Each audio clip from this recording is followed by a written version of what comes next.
Hello friends, ഇന്ന് ഞാൻ നിങ്ങളെ പരിചയപ്പെടുത്തുന്നത് വിറ്റമിൻ എയുടെ കലവറയായ പപ്പായ കൊണ്ടുള്ളൊരു ഐറ്റമാണ്. പപ്പായ എല്ലാവർക്കും അങ്ങനെ ഒന്നുമില്ല. പലർക്കും അത് ഇഷ്ടപ്പെടാത്തൊരു വിഭവമാണ്. എന്നിരുന്നാൽ ഇതുപോലെ ഒന്ന് വെച്ച് നോക്കൂ, നല്ല ടേസ്റ്റാണ്.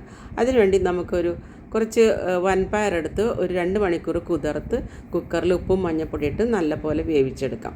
അത് കഴിഞ്ഞ് നമുക്ക് ഈ പപ്പായ കഷ്ണങ്ങൾ കുഞ്ഞിതായിട്ട് അരിഞ്ഞു വയ്ക്കാം. അതൊരു വിസിൽ വരുത്തി കുക്കറിൽ വേവിച്ച് ഉപ്പും മഞ്ഞൾപ്പൊടി ഇട്ട് വേവിച്ച് മാറ്റി വയ്ക്കണം. വൻപയർ ഒരു 4 വിസിലെങ്കിലും വരുത്തിയാൽ ഇതുപോലെ വേവത്തുള്ളൂ.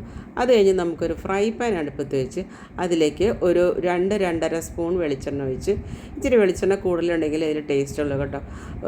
ഒരു അര ടീസ്പൂൺ ജീരകം ഇട്ട് പൊട്ടി വരുമ്പോൾ നമുക്ക് ഒരു വലിയ സബോള കനം കുറച്ച് അരിച്ചിട്ട് കുറച്ച് കറിവേപ്പില ഇട്ട് നല്ലപോലെ ഇളക്കി വാടി വരുമ്പോൾ നമുക്കതിലേക്ക് കുറച്ച് വെളുത്തുള്ളി 5-8 അല്ലി വെളുത്തുള്ളി ചതച്ചത് നല്ലപോലെ ചേർത്ത് വെളുത്തുള്ളിയുടെയും കറിവേപ്പിലയുടെയും എല്ലാം മണമൊക്കെ വരുമ്പോൾ നമുക്ക് അതിൽ കുറച്ച് ഉണക്കമുളക് പൊടിച്ചത്, ക്രഷ്ഡ് ചില്ലി പൊടിച്ചത് 1-1.5 ടീസ്പൂൺ അല്ലെങ്കിൽ 2 സ്പൂൺ, അതൊരുത്തരും ഇഷ്ടമാണ്, ഇട്ട് ഇളക്കി യോജിപ്പിച്ച് ഒരു നിറമൊക്കെ മാറുമ്പോൾ നമുക്ക് കുറച്ച് തേങ്ങാക്കൊത്ത് കൂടി ചേർക്കാം.